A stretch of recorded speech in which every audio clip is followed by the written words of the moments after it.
And welcome back to another video. Today we are reviewing the Airfix A4-B Skyhawk 1/72 scale. So we'll go in the box view, contents and decals. Let's start off with the box of the kit. Now it is in the typical Airfix red. You have the main picture here, as you can see, the main picture of the plane and the name and the scale, like usual on all Airfix kits. And up here it's telling you starter set. I don't see the point of the text there saying what you've got, as you can see that with your own eyes, but I suppose if you don't know if it's your first model, you might need that. You've got your basic warnings and symbols running that side. You've got another picture there, and an almost identical picture on the other side. I like these little pictures as it makes the kit seem more realistic in a way. But anyway, and as usual across the top, you have your 1 hour flying hours, you have your 1 level skill, you have some more information there explaining what the Douglas A4-B Skyhawk was used for. Now as we go onto the back, we have your basic warnings, but we also have a very nice full scale sized painting scheme, and that is how big the model will be in real life in the back. And if I move that now, I don't know why I was moving that, but I'm probably moving that to show you the better view of the top. And if we pan down now, you have your basic warnings on the bottom with your flyable symbol and the warning symbol, as usual on most kits. We also have the paint along the top there. So let's look straight at the instructions. It has your normal name and the Airfix, and telling you it's a starter set there across the top. Once again, like the other instructions, it folds out, and you can see you have your basic, more information explaining what it was used for, and the basic facts here, how its top speed, its max elevation, etc. Once again, you have your warnings, like most other kits, along the bottom. It's typical of all kits due to safety, so they don't get sued. Once again, due to it being a starter set, they spread these out bigger than they would on the other set, as it assumes it's your first kit, so would like to tell you all the risks and warnings that could possibly take place. Now, if you're an adult watching this, it does give adult supervision for your kids if you are building this too, and you do have some safety rules. But let's get straight onto the building instructions.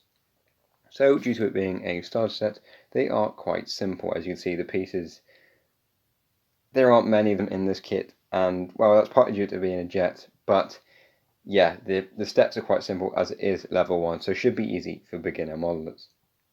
So if we look onto the second page, you can see here you have the option of a stand. Now the stand you do have to buy separately, like all other Airfix kits and probably most other modeling kits as well. But overall, it's quite nice. The instructions are quite easy to follow. One of the easiest instructions I've seen around for Airfix in a long while. Now once again, you have the options of stands. I'm zooming in here to show the options. Now on this page, and in this kit specifically, due to it being a jet, this is more typical with jets, you have more options. You have options here with the aileron flaps, and this is what this question mark symbol means. It means you can either do one or the other. In this case, it's the ailerons out or the ailerons forwards. Now once again, if I zoom back out, well, I'm going to keep zoomed actually, you can see you have the option of having the air brakes in or out, once again denoted with that question mark, because it is either or. You either have them out or you either have them in. So if you're going to have one of them out, you need the other one out, otherwise it doesn't make any sense. That is important. You've got to make the hitch mat up. If the flaps are out, then I would probably advise having those out too. And the whole of this page and the other page is full of question marks. So yeah, you might want to get your question mark cap out if that's such a thing. Now once again, you can see you have 1, 2, 3, 4, 5, 6, 7 more question marks, each denoting options you can have. The top one is whether you want the cockpit open, and these bottom ones are all about what extra ordnance, that's the word, ordnance you can have on the bottom of the plane, and it gives you the two options here along the bottom of what ordnance you can use and in what layout. I mean, you can get a semi-realistic look on the bottom of the model. Now, it does not include rockets, like the A4-B Skyhawk did in later variants, but it does include your bombs and other stuff, and that all folds away nicely into self. Let's look at these wonderful plastic parts inside this little bag. Now, as with most kits, it comes inside a plastic bag, and let's skip to once I've opened this annoying bag.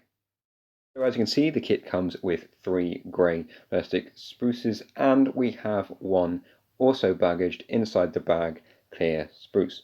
So if we look at the first area, we have one main fuselage, we have so gear leg, etc., and the pilot, just like usual, all nice and detailed.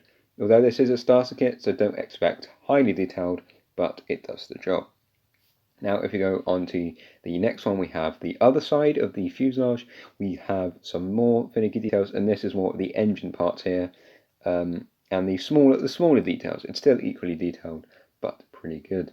Now we have the third and final, and it has more of the ordnance array on here, and some more of the wings and lower parts. But overall, nice crisp details with little flash. So less sanding needing on the individual parts.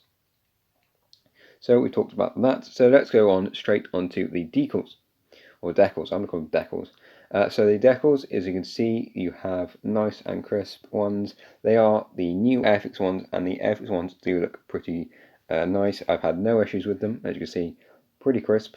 There are some difficult decals in here that beginners might find difficult, but it should be easily overcome if you know what you're doing. But I would advise watching other videos on how to apply decals. That is the end of that video. If you did enjoy this video, or it helped you in any way, please feel free to hit that like button, and if you want to see any more of my content, hit that subscribe button.